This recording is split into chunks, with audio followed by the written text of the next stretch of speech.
Stock Exchange this Monday morning. Now most of the economic news lately been lousy.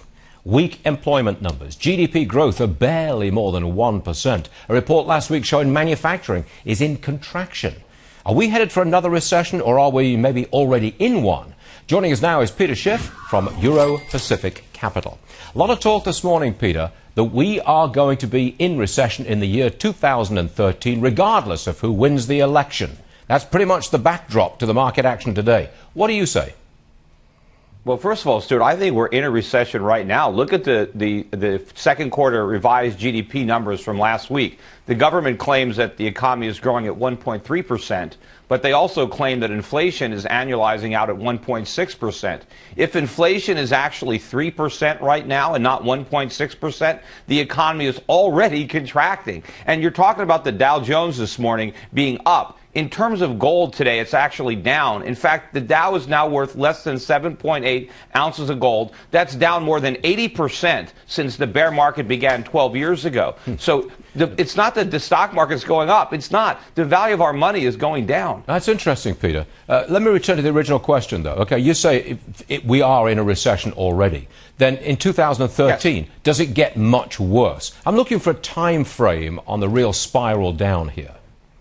Well, it's going to get worse. It's going to get a lot worse when interest rates finally respond to all this inflation by rising, and then we go over the real fiscal cliff. Hold on a second, because Peter. When interest rates go up, the party's over. I hate to interrupt you, Peter. I'm sorry about this. But look, you say the party's over when interest rates start to rise. Doesn't the Fed just print a lot more money to keep those interest rates down on Treasury securities? Well, and the reason interest rates are going to rise is because of all the money the Fed is printing. You see, when the Fed prints money, it actually makes bonds less attractive, not more attractive, because it debases the currency in which they're denominated. Sure. In the short run, yes, it helps the bond market, but only if you're smart enough to sell. It's the people who are bailing out of bonds and selling to the Fed that benefit from QE. Anybody who's holding bonds is going to be left holding the bag.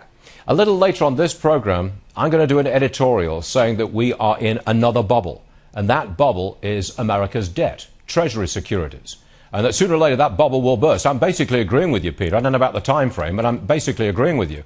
Are you in agreement with me that this is a bubble in Treasuries? Oh, of course it's a bubble. It's the biggest bubble. And it's not just treasuries. It's actually a bubble in government.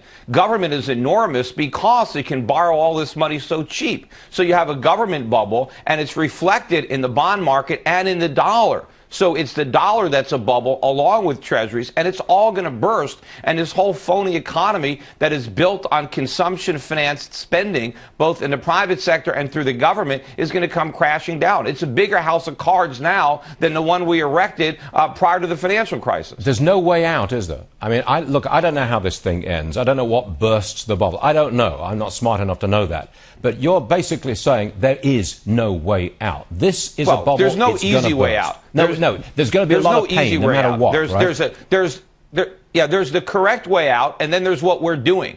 We're trying to inflate our way out of it, and we're going to inflate our way into something worse. What we need to do is admit as a nation that we're insolvent. We need to restructure our debts. We need to dramatically shrink government spending, reform the tax code, and allow the market to repair the damage that the government has inflicted on the economy. Well, we have misallocations of resources. We don't have enough savings. We don't have enough production. We have too much speculation. All of that is because the Fed keeps force-feeding cheap money into the economy because it thinks it's going to create jobs. It's not going to create anything but disaster. I'm with you, Peter. The difference between us, and we've had this argument before, is that no politician can get elected to dog catcher if they want to take the pain immediately. I know we've had this argument before. No politician can get elected doing that. Oh, we're out of time, Peter, so you don't get your 10 cents worth, okay? But come back. We'll have the argument again. I promise you, Peter Schiff. Good luck.